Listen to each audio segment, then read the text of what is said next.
What's going on, guys? How are we doing? Good morning, good morning. How is everyone?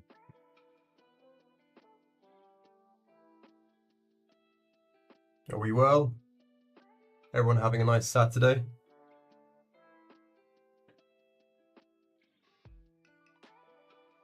Can you all hear me okay? Can you all see me okay? What's up, Hassan? Mary? If you could just let me know if the picture's fine and the sound's fine. All good? What's up, VDC? How are you? Loud and clear? Okay, great.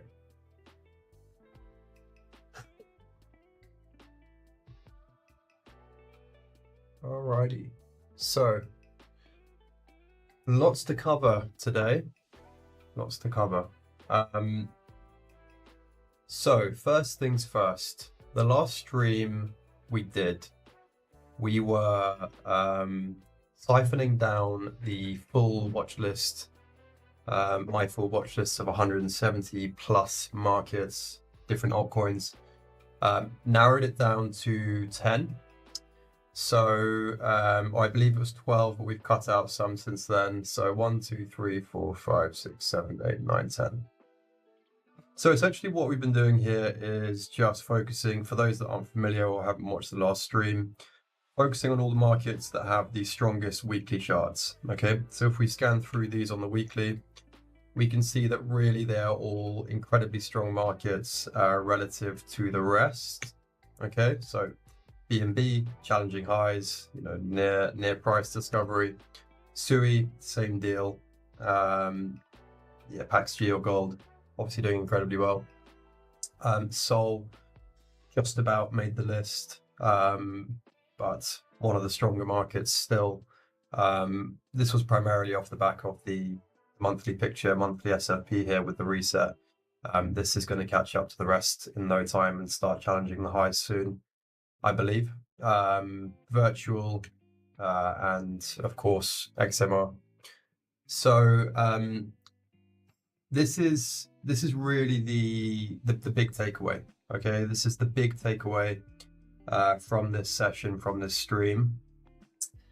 In trending conditions, when the markets are strong, this is really the best way that you can operate. Okay, so most people, myself included, it's a common trap and pitfall to think that the way to extract maximal value from the markets is watching 1,000 markets at once, right? And scanning 1,000 markets, looking for the best setups, because it increases your probabilistic odds of success by virtue of the fact that you will have more setups that are A star, let's say, or 9.5 out of 10s that will present themselves to you. Now, this strategy is again increasing your probability and your odds, but it's doing so in a slightly different manner and approach, which is simply just focusing on the strongest markets, right? So you may have heard the old adage or aphorism that you should be focusing on strength in bull markets and weakness in bear markets. And honestly, if you don't do this, there's nothing that will up your game more, essentially. Many of the traders that I speak to, aspiring traders, actually have good technical understanding. They have good risk management in place. They've even been weathered so hard that they have made a good dent in their journey in terms of trading psychology as well, but are still not able to turn a profit in the markets. And what that fundamentally comes down to is context, right? Context is in particular talking about the trend, strength of the trend, aligning with the trend. In this case, what we're talking about is basically just being hyper selective, okay? Locking into a select handful of markets and just aligning with the trend. Okay, so we're looking at longs only, number one. In bear markets or weak markets, we'd be looking at shorts only. and we're looking at the 10 strongest markets to do so. What this means is by taking stabs in certain areas, you have a way higher chance of nailing those long entries than you do just trading any market willy-nilly out of, you know, my watch list was 175 markets, it used to be 400 markets, etc., etc. You know, a huge cut down. Really just focusing, honing in on the strongest markets, going laser focus, scanning them very often. So at all times, I know exactly what's happening in these markets down to the lower time frames, keeping a sharp eye on everything that's occurring, allowing myself to go down to the lower time frames, slightly lower time frames. I'm not talking about the 5 and the 1, I'm talking about the, you know, 30 down to the 15 perhaps. But knowing that I can do so because I have the prevailing winds of the market on my side. I always rattle on about how when the market is more trending, you need less confluence. When it's less trending, you need more confluence. That confluence can also be, you know, looked at in terms of timeframes as well, right? So you can start stretching things a bit more in terms of, you know, drifting down to the lower timeframes, sniping super tight entries and doing so. Knowing that you have the higher time frame pictures in mind, knowing that you are trading the strongest markets. Additionally, it's going to make everything much more enjoyable for you. You're going to feel much more on the ball. You're going to feel much more in flow. You're not going to be inundated or overloaded with, you know, a huge host of markets to always keep track on, and you're going to capitalize. Okay, so that's what this stream is about. I'm going to run through 12 trades that I've done so far since the last stream. So really ramped up the frequency. Why have I ramped up the frequency? Well, going back to what I just touched on in terms of going down to the lower time frames, there are much more opportunities because now I'm scoping down to the lower time frames. I'm able to generate much more opportunity from a smaller handful of markets that are aligned with the higher time frame trend as much as possible. So I just want to sort of dispel a common belief or psychological default in assumption in that by trading 10 markets only as opposed to 200, 400 or 600, you're going to have way less opportunity.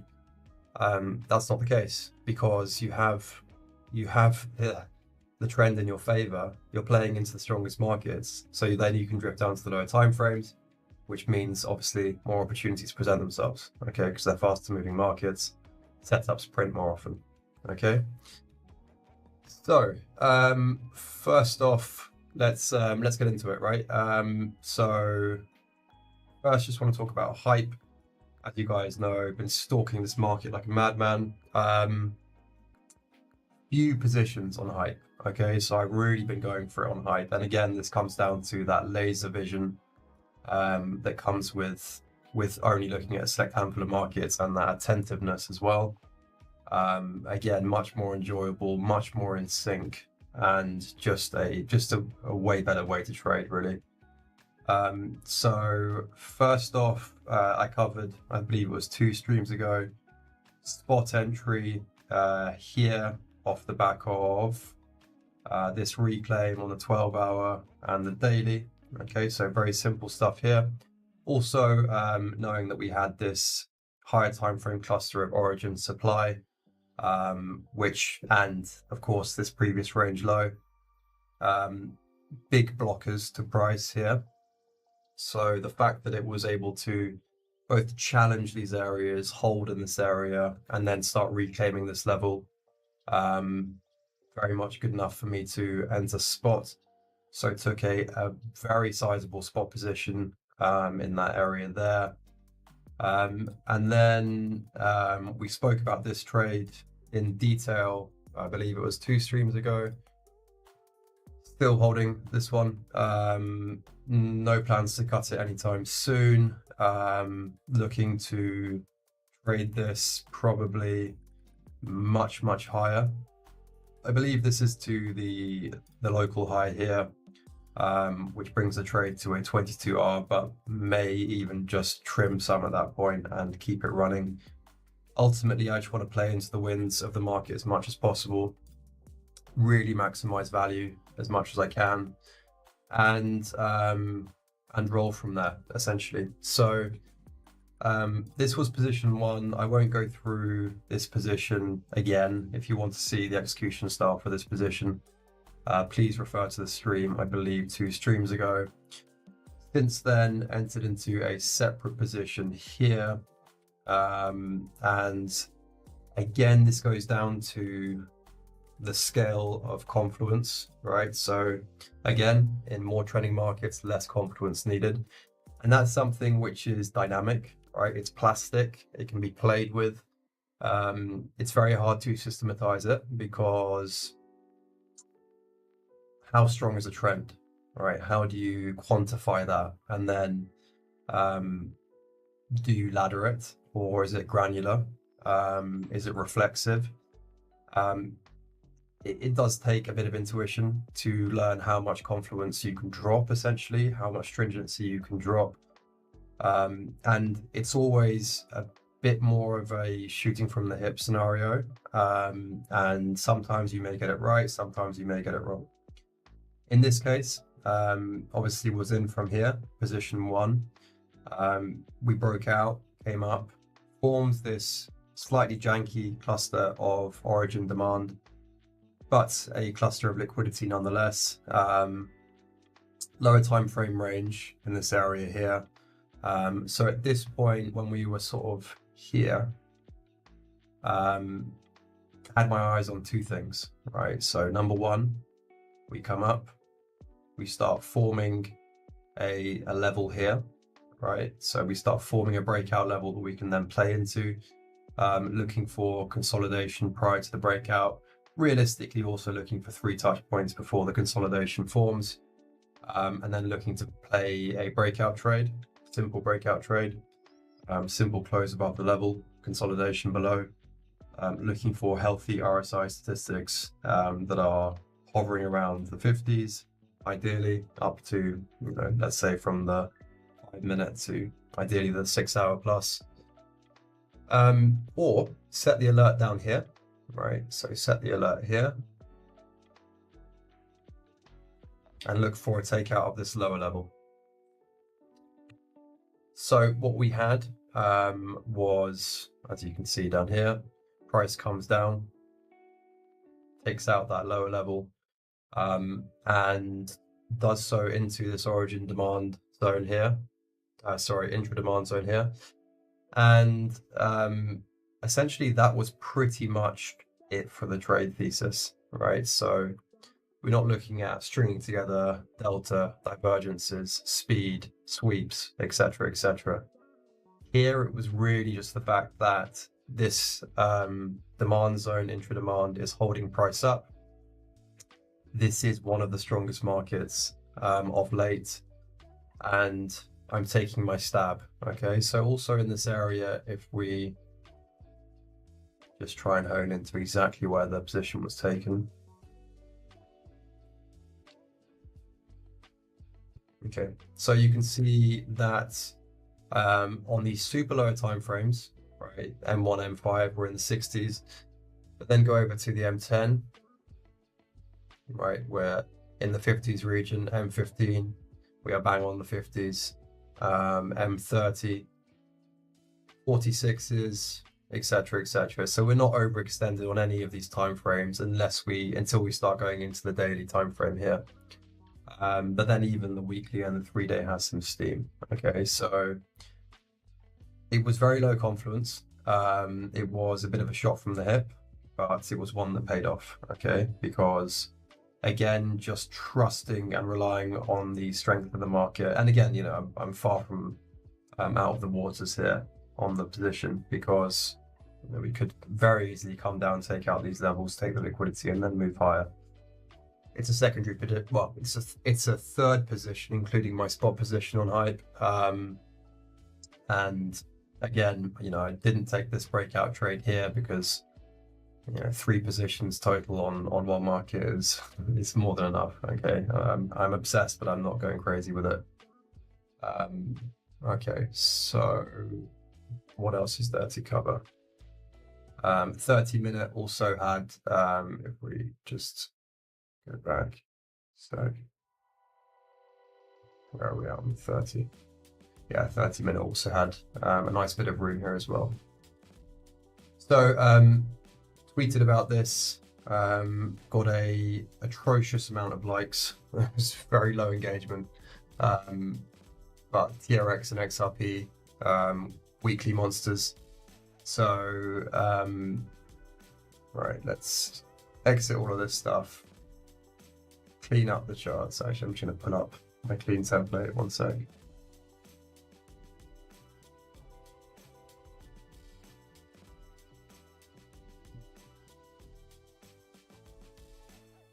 Okay.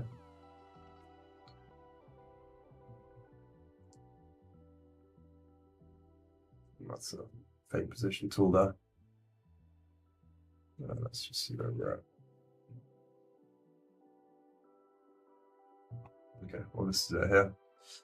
Right, let's clean this all up.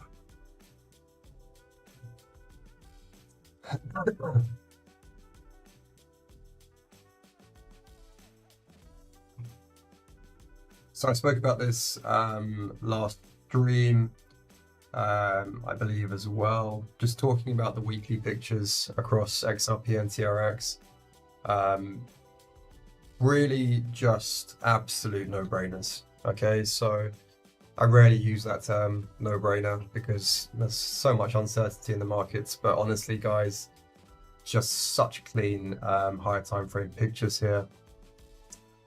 So much so that I reached out to friends and family that have been, you know, dabbling in the markets in terms of spot positions, and just said, right, my 2 cents here is just TRX and XRP, and that's something that I seldom do, to say the least. But you know, this weekly picture here, right, this reset, exact tap to the 50 level, right, heavy added confluence in that regard. Then over to the daily SR break here, just super clean pictures. Okay, so this is essentially a position trade, let's call it. It's a position trade. It's like a spot position. I'm adding some leverage behind it just to really max out on size. Really gone very heavy on this as a longer term hold, as well as XRP. So if you go over to the XRP weekly as well,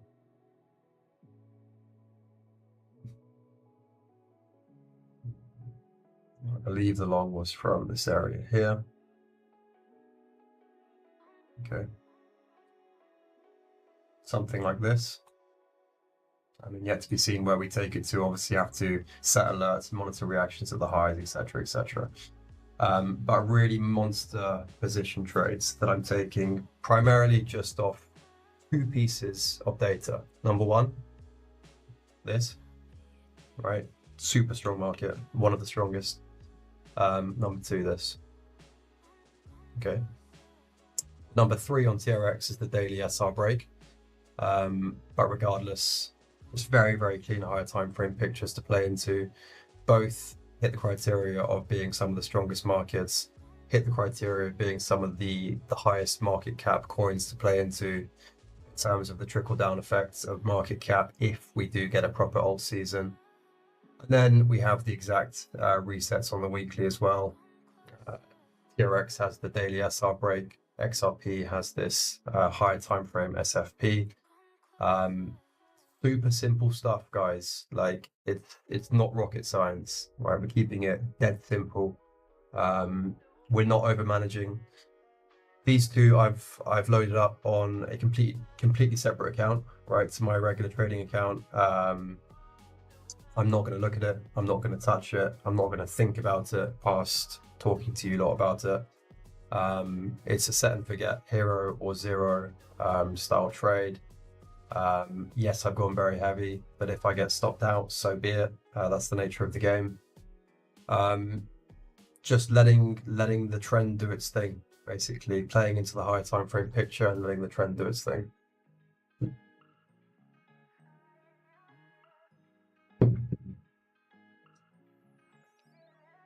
What's up, Kelechi, Marcos, Captain, Pablo, Marcus? Okay, so that's TRX and XRP on the weekly position trades. So next trade I took on this was on the 8th of May, I believe. The next was the 12th BNB. So we'll start scoping down to the lower time frames now. 30-minute, I believe, was the primary time frame taking this position. Okay, so it was here in this area, right? So number one, let's just clean this up. Number one, we're cognizant of the weekly picture, okay? Number one, cognizant of the weekly picture, challenging this area here, which is all-time highs. Once we move past here, we are in price discovery, and a very, very strong market, right? If you compare this to all the other markets, all the other alts, it looks almost inverted. Many are at all-time lows or stretching up from those areas, and this market has been scratching the highs. So we're aware of the weekly picture, also aware of the health of the weekly picture up here in terms of being at the 54s on the RSI. Go over to the daily. We're aware of this trend line break, right? So 1, 2, 3, 4, and break. So healthy trend line here that's been broken. And we're looking to dive down to the lower time frames to snipe tighter entries, again using those prevailing higher time frame wins in our favor, but capitalizing as much as possible, right? Drawing as much value out of the markets as possible, and doing so by using the lower time frames, which subsequently and inherently come with tighter stops, so you can really start squeezing some size into these trades. Most of the trades that I'm about to run through will be looking at those type of trades, 30-minute, 1 hour, as primary time frames, etc. So this here was basically a 30-minute anticipatory break. Okay, so I'm looking at the structure here and saying to myself, okay, we've got an overhead potential trend line here. We've just taken out these lows here. And we've sort of swept the sweep here. And if we look at the RSI bar stats, 50, 50, 50, 50, 50, 45, 46, 50, again, getting into the 60s here.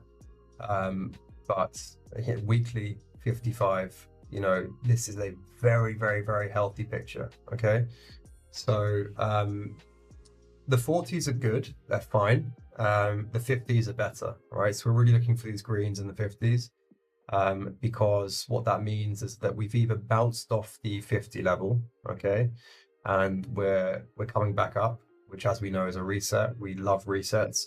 Or we've come up from lower, we've reclaimed, and we're pushing up, right? So equally as valuable. And this picture here, right, tons in the low 50s here. H4 59 still very good. This was basically what sort of allured me into taking the position based off the stats basically and the RSI positioning, because it's an anticipatory break, which is far riskier than a confirmed breakout. But I wanted to try my luck at using these stats in my favor basically. And I've really been paying attention to the RSI positioning holistically recently, which heavily influenced this position as well. So the play out was decent. What ended up happening was price did break out, came back down, and my entry was around here, I believe. Stop was just past the lows here, and I was looking for something like this, but in this candle here,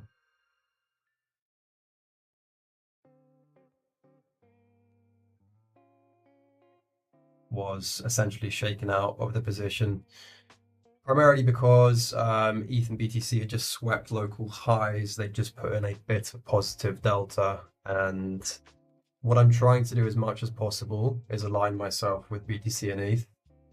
So always have the delta templates up on my left-hand screen, and really what I'm looking for is to, and this is very important because normally I don't really let BTC and ETH affect my decision-making process, but because we're flipping the script and switching the style up a bit here, it's very important. The reason being is because, and I believe it was sort of this area here, local sweep, positive delta, and that sort of thing, when I'm looking at the hourly delta picture here, is very important because normally I'm trading on slightly higher time frames with wider stops, where I have more flexibility. It's more forgiving in one sense because I have a wider buffer room. I've got ability to sort of build into the position, etc.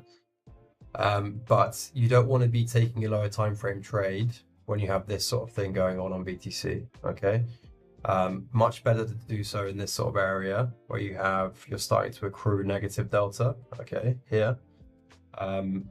You want to have these sort of wins in your favor as well, okay, when taking the positions, because we're trying to really churn out as much value from the markets as possible. We're doing that by sniping down to the lower time frames, but you need to have this sort of picture in your favor as well, and the same goes for Ethereum, right? If I see a stonking candle of positive delta, then I'm probably just going to take the day off. Right, I'm not going to be looking for longs. I'm not looking for shorts because I'm trying to align with the market. I'm solely focusing on longs.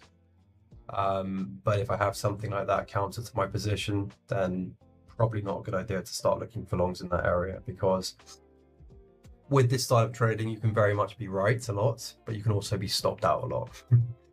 So just use the best way to do it is using the delta. Okay, the delta may not give you precise entries, right, that fit your system, but what they will do is just give you warning shots as for when to be in and out of the markets in terms of trading altcoins.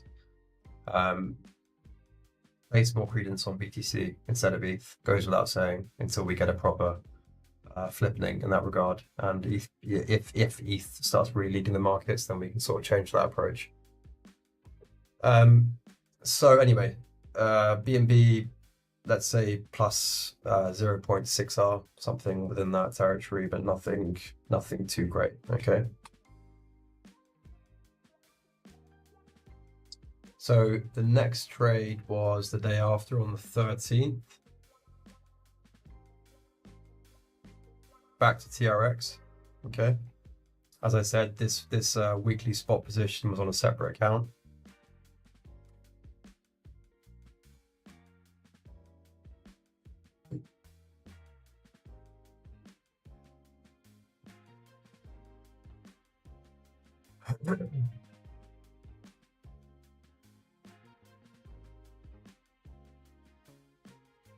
So, let's run through this one. So first off, 15-minute double divergence into a market structure defense zone. Okay, so number one, we know that TRX is one of the strongest markets. We're very, very aware of the higher time frame picture. Okay, we're looking to catch the momentum again, sniping down to the lower time frames. Again, happy to bring it down to the 15-minute, but that's where I cap it. Start drifting down to the 5, and before you know it, you'll be on the 3 and the 1. And believe me, even having the higher time frame in your favor, the validity will drop so much that you'll just get chopped. Okay, unless you're trading with a proper back-tested order flow based system, essentially, or using the DOM, then I really don't recommend drifting down to the super low time frames. That being said, 15-minute is fair game. in the right conditions, in the right context. So here, we're aware of the higher time frame picture, and we're also aware of the strength in the sense that essentially what we're doing here is just maintaining the lows and maintaining market structure, okay? So we expect that to continue, especially considering we formed a valid market structure defense zone here, marked out in purple. Price overextends, shoots up. You can see the speed, inefficient price action here. And then we come down, right? Price is exhausted, and we're looking to reset everything for another move up, okay? So even in this sort of area here, my eyes are very much drawn to this area, okay? So alert set at the top of that zone, looking for price to essentially take out this level here, diverge in this area, and then start moving up, but hopefully give us a clean trade opportunity, which it did, with a nice tight stop. Now, the stop I've got at the moment is my adjusted stop. Initial stop was bottom of the zone, okay? And execution was, as you can see here, this candle here. Didn't quite catch the bottom of the divergence, was probably busy doing something in the kitchen, looking after my baby, etc. But regardless, played in not too late here, to a very healthy picture into a zone that we were already very, very interested in. So we've got higher lows here on the oscillators.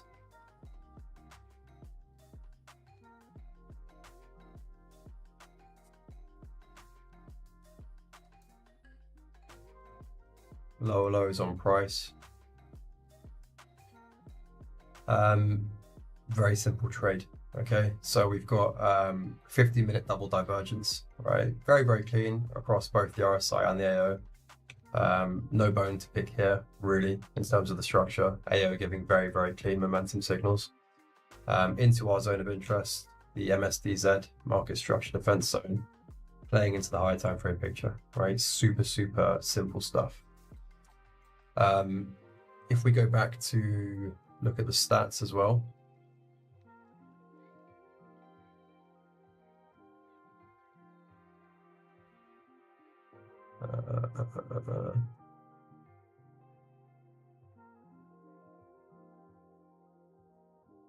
Okay, stats were still fairly healthy until we start getting into the H10 and the daily, where it's going into the overextensions, but still, you know, even the lower time frames, M5, etc. Been leaning more into this just to snipe the best entry possible. Essentially not looking for reds on the M1 and the M5 is the rule. Reds being, you know, they trigger red when they go over the 70 level. Again, you don't need this, right? This indicator here, you can just scan through the time frames manually. But I find it quite useful just to look at a glance. But essentially, you know, I say don't trade the lower time frames, but you can use these as sort of warning shots, i.e. if these, the M1 and the M5 are in the red, then you can just wait for them to reset a bit, which I've been doing on a couple of positions. All that does really is just give you more of an instantaneous play out on the position. It basically negates any drawdown, initial drawdown that you may experience. And it's just a nice way to tighten up your entries. So the 4-hour position, I believe here was interesting. Yeah, so you can see we had an exact reset, okay, down to the 50 level, again into this cluster here. And as we know, exact resets are very valuable, and they're particularly valuable on time frames that are commonly used, I've found, right? So the hourly, the 30-minute, 4-hour, 12-hour, daily, okay, and weekly, of course, or 3-day as well, okay. So those are the time frames which I'd probably place a bit more credence on in terms of waiting when we get exact resets.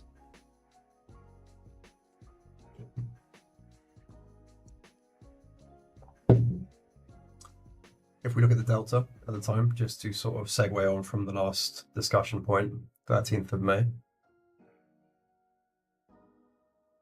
So the day before we had this, okay, hence why I cut my BNB position, tentative of the play out, because we had this positive delta, took out this high here.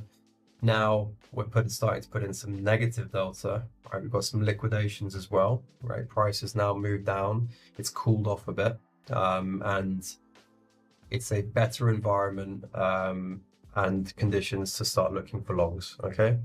So again, just want to talk about how I'm using BTC and ETH in my thought process when trading these markets. So if we cut this,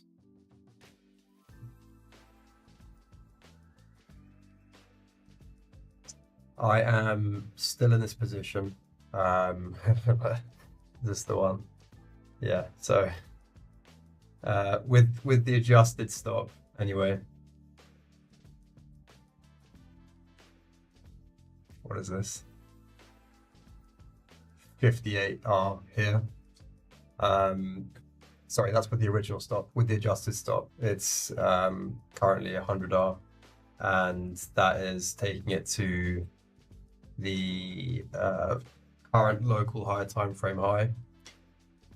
So looking for my first 100R trade, adjusted stop, and plus 50R trade. I believe I've never done one of those either, with original stop, well, 58.60. So we'll see how this one goes. I'm happy to hold this 0.0 and take a bit more risk on this trade because the probabilities of me pulling this off are very slim. But I also have exposure through my weekly position trade, which of course has a much higher probability of play out. Like even if this comes down, retests this daily level, which by all means it could, then I'm out of the position, but happy to roll the dice, mainly for a bit of clout. But we'll see how it runs. Okay, want to tick off the bucket list.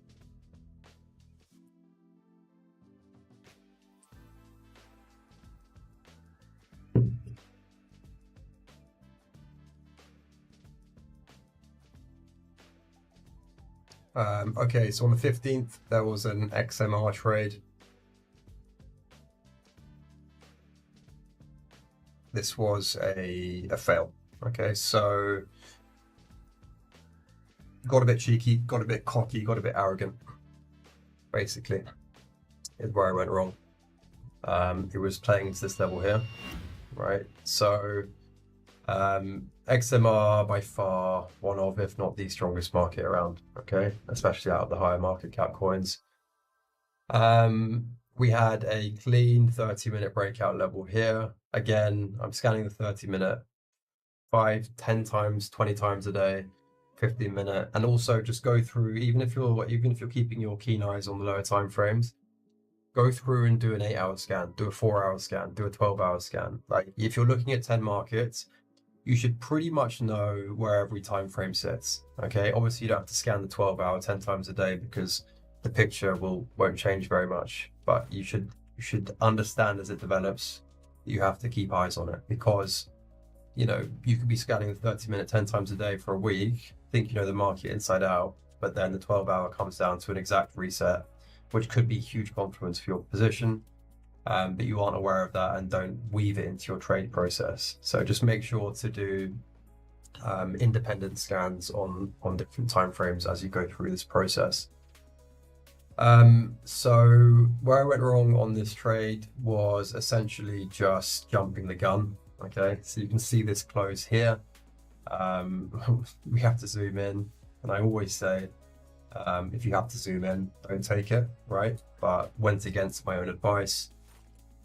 And yeah, you can see I got punished for it, basically. Essentially what I was doing was getting cocky. I was looking at this going, this is one of the strongest markets, number one. We have consolidation prior to the breakout, number two.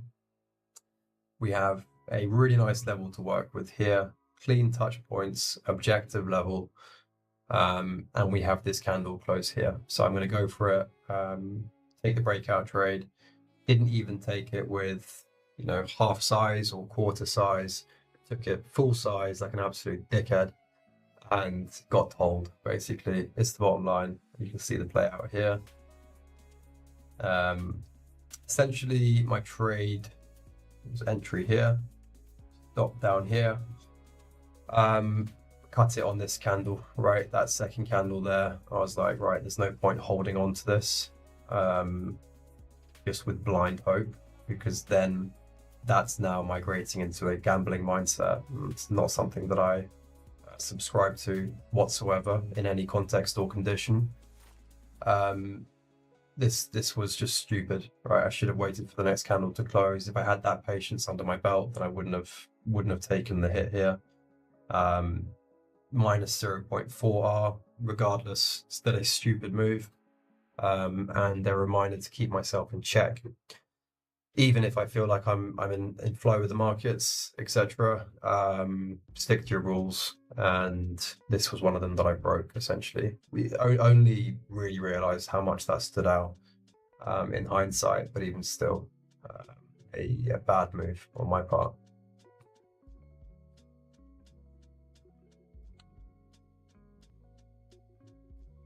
Okay, so I think this is a break-even trade, right? So, okay. Oh, we're kind of in that area now, anyway.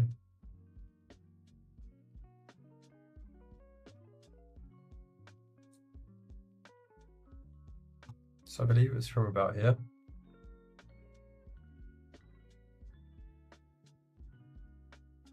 Something like this. Again, playing with that very difficult to wrestle with notion of dropping confluence in strong markets. Again, how much do you drop the confluence? How strong is the market? How do you quantify that approach? And then, of course, it's the emotional elements as well, right? So like with the last trade, XMR, I understand that I have to start dropping my criteria to maximize value.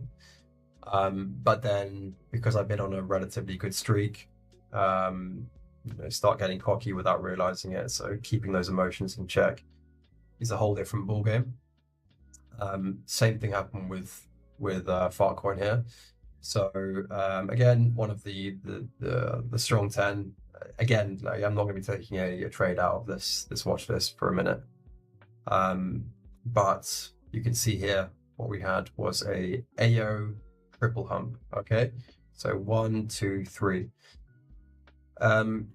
This in an old version of my system was an isolated trade trigger, essentially. So have to take it within the right context, of course, but basically don't need any other confluence as long as it's sort of taking out a key level here or moving into supply and demand. We have warranted left side price action or an SR zone, whatever you want to do. That I'm happy to take this as an isolated trigger. Did so here. We'd also, swept the sweep like we were talking about before. We've moved into this cluster of liquidity here. So there were a few elements of confluence, right? It wasn't, this isn't a stupid trade, right? Like XMR. I'm not going to drag myself through the coals for this one. It was me taking an educated stab. Got this structure here. Very, very rare on the AO, okay? And normally has a good play out, okay? So I did back testing on this, must have been years ago now, and the strike rate was very high. I can't remember the stat, but very, very high indeed, which is why I'm happy to really drop the confluence in other areas when using this trigger. BTC and ETH also were in a decent position. They had a good bit of negative delta at this point.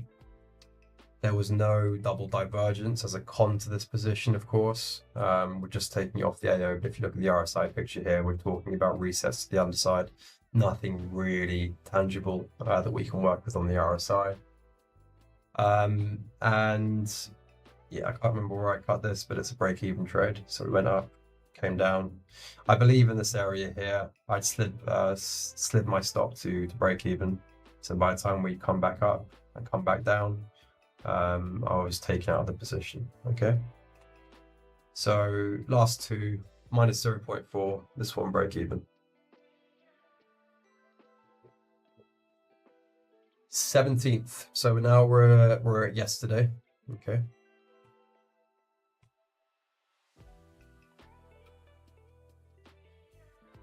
hide the position trade.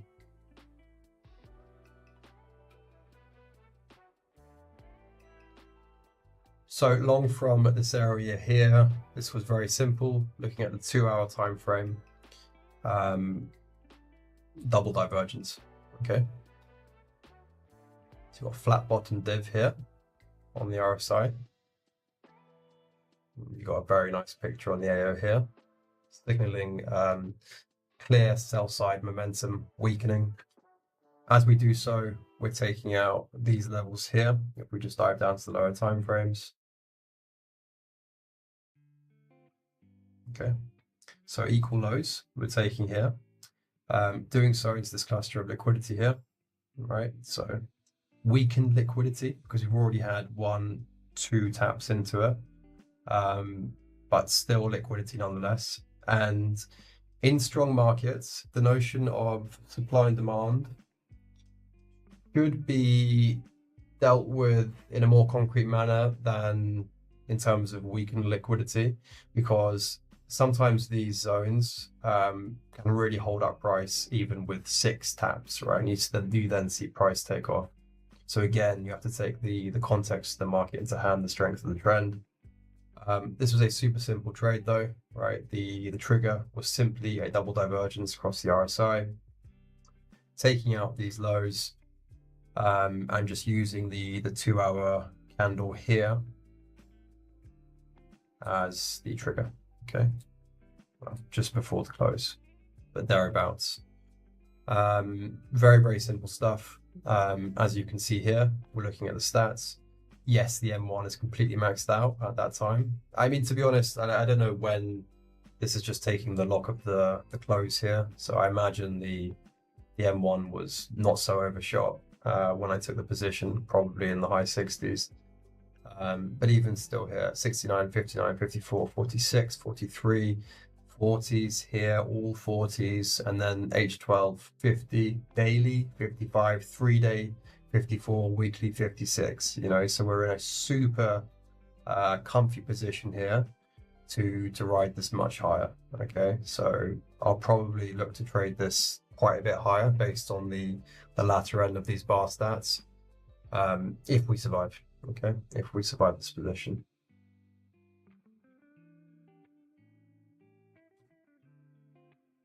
Again, yesterday, another position, virtual, right? So very, very simple trade here. Again, right?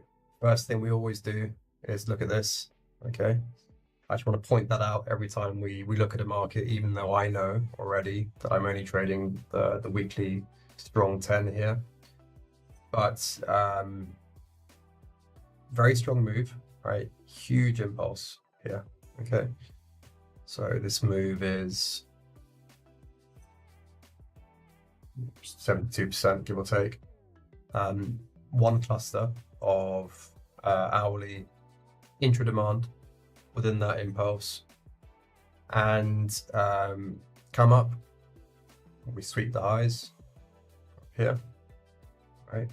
So as we're doing so, not looking for shorts, eyes are immediately looking at downside targets for longs, okay?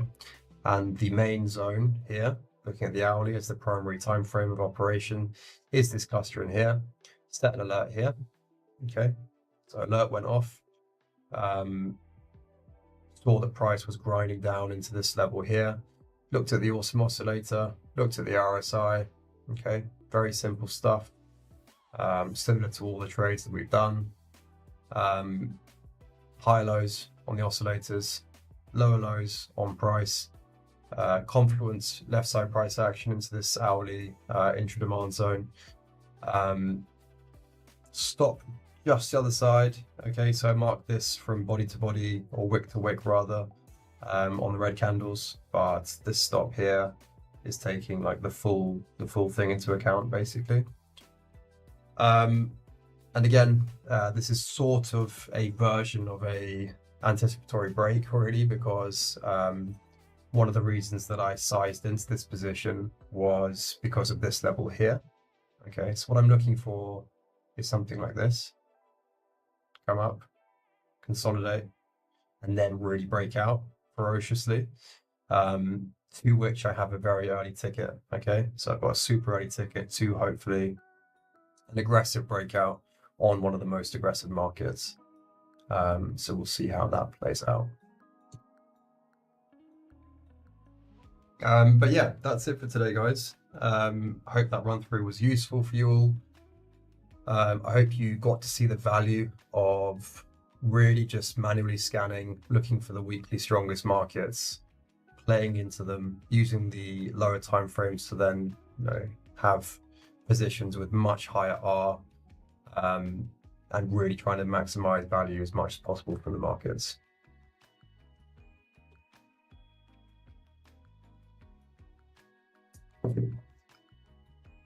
RSI bar stats is a trading view indicator. It's a custom indicator from a friend of mine called Jacek. You can find him on Twitter, Jacek, I believe.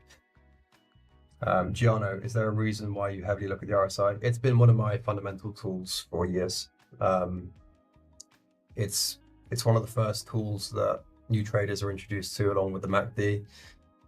Most people overlook it because they think it's a tool for beginners, but it's incredibly powerful in multiple manners and formats, from divergences to resets and extensions. All right, guys, listen, I'm going to clock off and enjoy my weekend. Hope you guys enjoyed. I will be doing this regular slot on the weekends, probably Saturdays going forward. So see you at 11 o'clock next Saturday. Enjoy.